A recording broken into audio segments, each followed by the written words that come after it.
নির্বাচন বিলম্বিত করে ক্ষমতায় থাকতে চাওয়া হবে দুঃস্বপ্ন, ভোটের পরিবেশে মনোযোগের তাগিদ বিএনপির।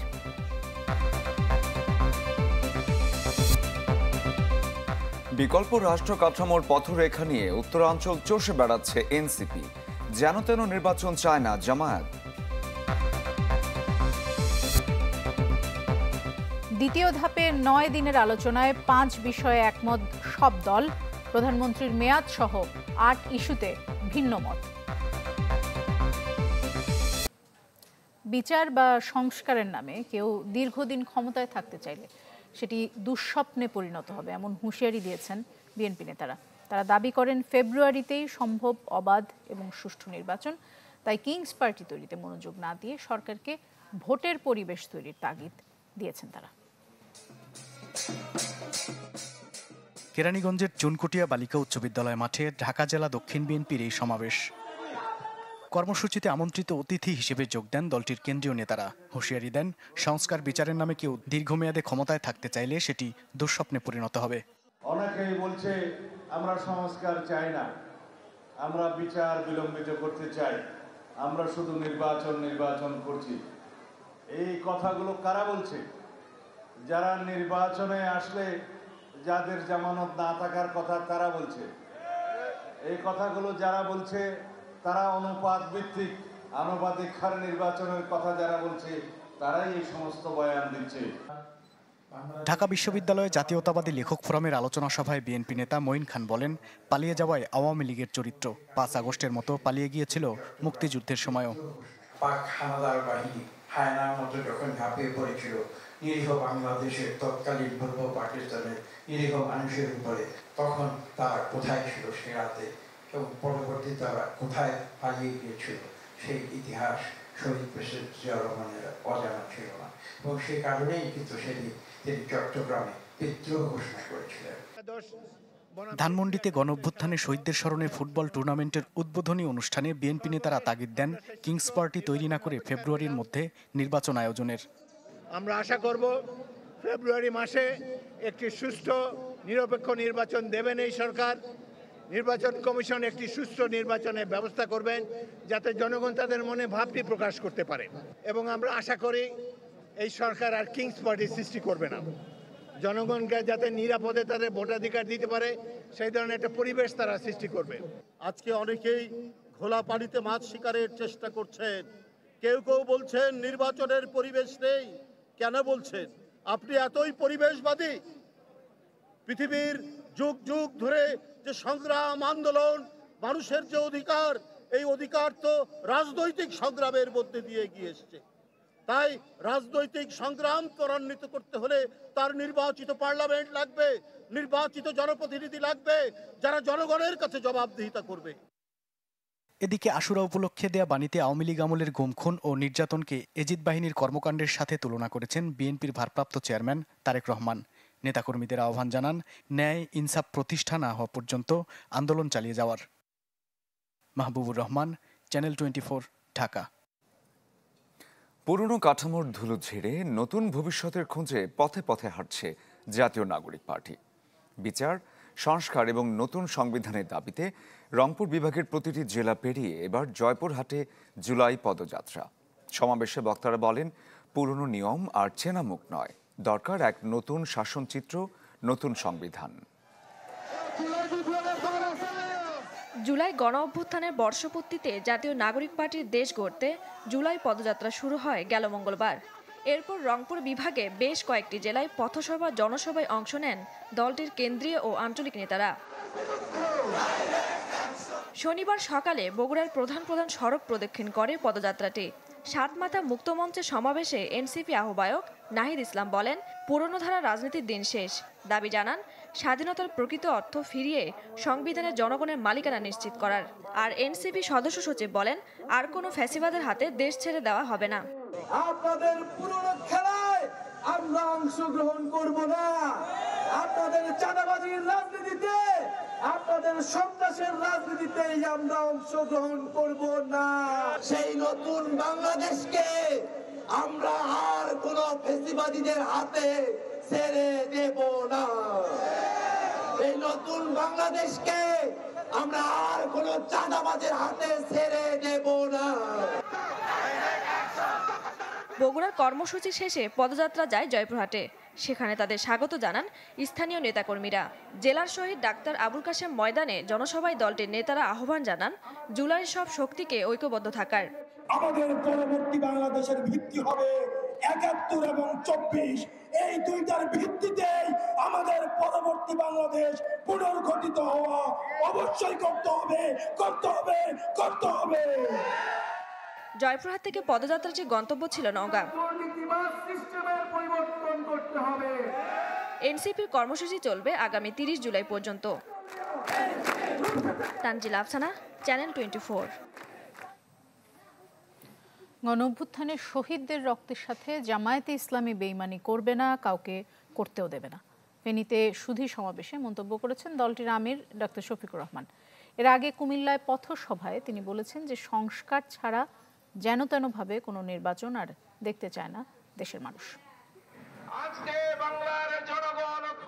ফেনীতে রকুন সমাবেশে অংশ নিতে পথে কুমিল্লায় 4টি স্থানে পথসভায় অংশ নেন জামায়াতে ইসলামীর আমির। আগামী নির্বাচন, দেশের অস্থিরতা ও দলের নেতাকর্মীদের দেন বিভিন্ন দিক নির্দেশনামূলক বক্তব্য।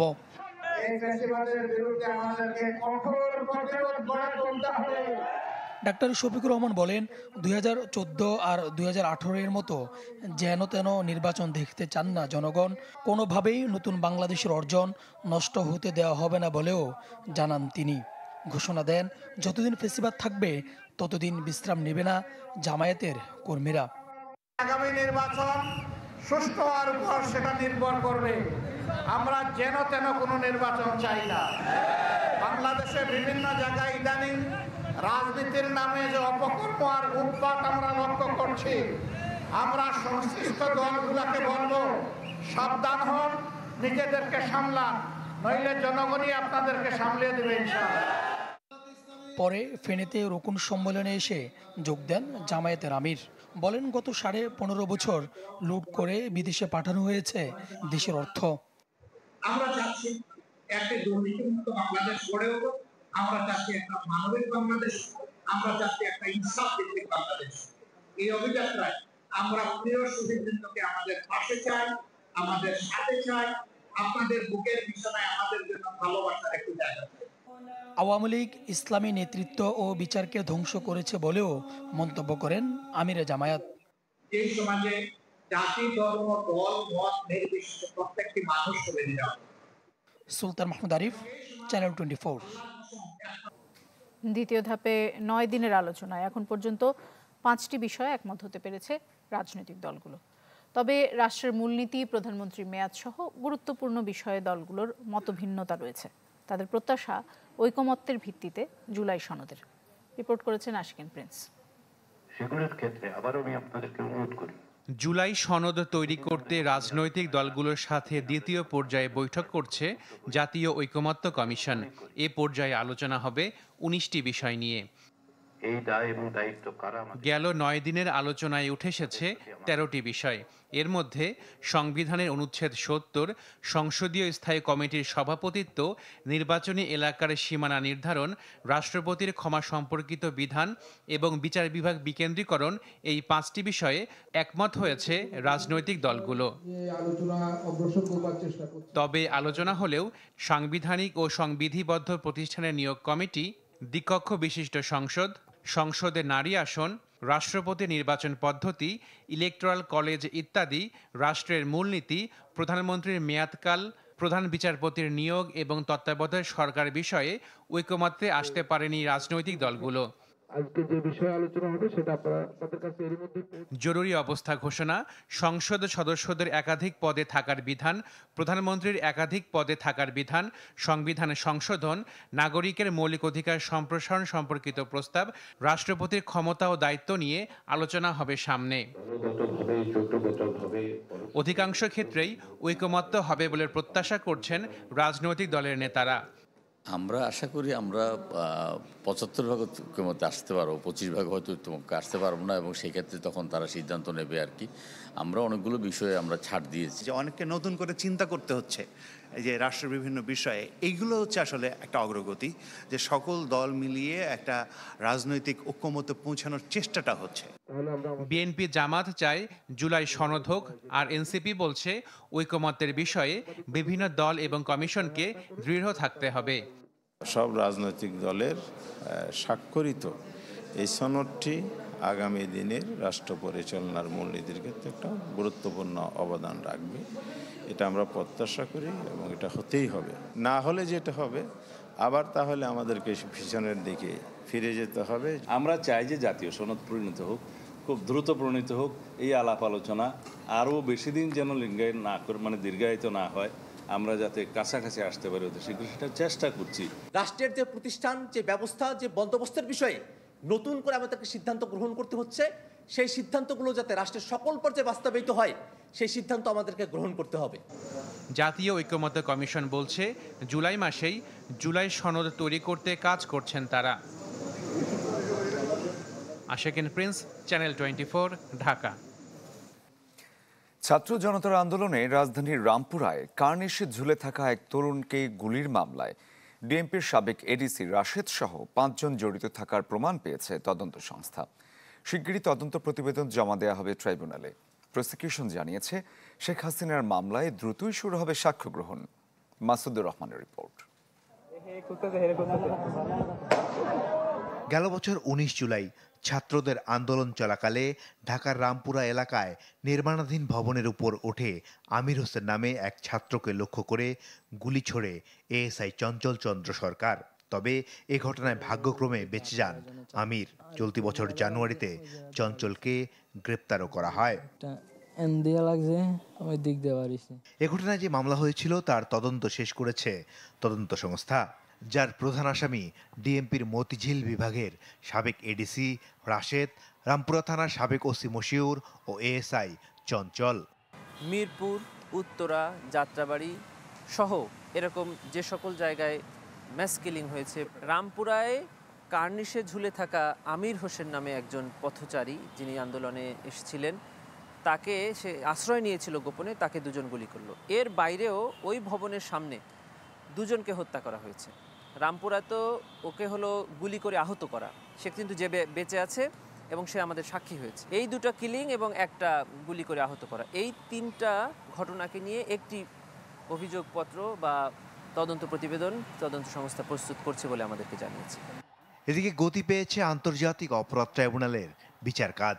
এই প্রসিকিউটর বললেন, চলতি মাসে অভিযোগ গঠন হলে আগস্টের শুরুতেই শেখ হাসিনার বিরুদ্ধে সাক্ষ্য গ্রহণ শুরু হবে। অগস্ট মাসের প্রথম সপ্তাহে অথবা জুলাই মাসের শেষের দিকে শেখ হাসিনার মামলা সাক্ষ্য গ্রহণ শুরু হবে বলে আমরা আশা করছি। আইন অনুযায়ী যে কয়দিন প্রসিকিউশন ডিফেন্সকে দিতে হয়, তো আমাদের টার্গেট হলো 15 থেকে 20 জন সাক্ষীর মধ্যে থাকা। তো 15 থেকে 20 জন সাক্ষী হতে যতদিন সময় লাগে, তারপরে আর্গুমেন্ট স্টেজ, 2 পক্ষের আর্গুমেন্ট, তারপরেই রায়। ট্রাইব্যুনালে সাক্ষ্য গ্রহণ শুরু হলে সকাল বিকাল সাক্ষ্য গ্রহণ চলবে বলেও জানায় প্রসিকিউশন। ন্যায় বিচারটাই এখানে প্রধান লক্ষ্য। মাসুদুর রহমান, চ্যানেল 24, ঢাকা। কুষ্টিয়ার ভেড়ামারায় গ্রামবাসীর উপরে এলোপাতাড়ি গুলি ছুড়েছে দুর্বৃত্তরা। এতে গুলিবিদ্ধ হয়েছেন এক কৃষক সহ বেশ কয়েকজন। পুলিশ জানায়, সকালে উপজেলার রায়টা বালুঘাটে স্পিড বোটে 10-12 জন অস্ত্রধারী ওই এলাকায় আসে। তাদের ছোড়া গুলিতে আহত হন কৃষক আমিরুল ইসলাম সহ বেশ কয়েকজন। পরে গুলিবিদ্ধদের উদ্ধার করে নেওয়া হয় ভেড়ামারার স্বাস্থ্য কমপ্লেক্সে। স্থানীয়দের অভিযোগ, পদ্মায় বালুবাহী নৌকা চলাচলে কৃষি জমি সহ নদী পাড়ে ভাঙন দেখা দেয়, ক্ষতি হয় বসত ভিটারও। প্রতিকার চেয়ে লিখিত অভিযোগ করলে ব্যবস্থা নেয় স্থানীয় প্রশাসন, আর এতেই ক্ষুব্ধ হয়ে হামলা চালিয়েছে বালু ব্যবসায়ীরা। ব্রাহ্মণবাড়িয়ার নাসিরনগরে আধিপত্য বিস্তার নিয়ে সংঘর্ষে ছাত্রদল নেতা নিহত হয়েছেন, আহত হয়েছেন অন্তত 15 জন। দুপুরে উপজেলার চাতলপাড় বাজারে ঘটনা ঘটেছে। পুলিশ জানিয়েছে যে আধিপত্য বিস্তার নিয়ে কাঁঠালকান্দি গ্রামের উল্টা গোষ্ঠী এবং মোল্লা গোষ্ঠীর মধ্যে দীর্ঘদিন ধরে বিরোধ চলছিল। এ নিয়ে শনিবার সংঘর্ষে জড়ায় দুপক্ষ। গুরুতর আহত হন মোল্লা গোষ্ঠীর সমর্থক সৌরভ মিয়া। উদ্ধার করে হাসপাতালে নিলে তাকে মৃত ঘোষণা করেন চিকিৎসক। সংঘর্ষের পর অতিরিক্ত পুলিশ মোতায়েন করা হয়েছে এলাকায়।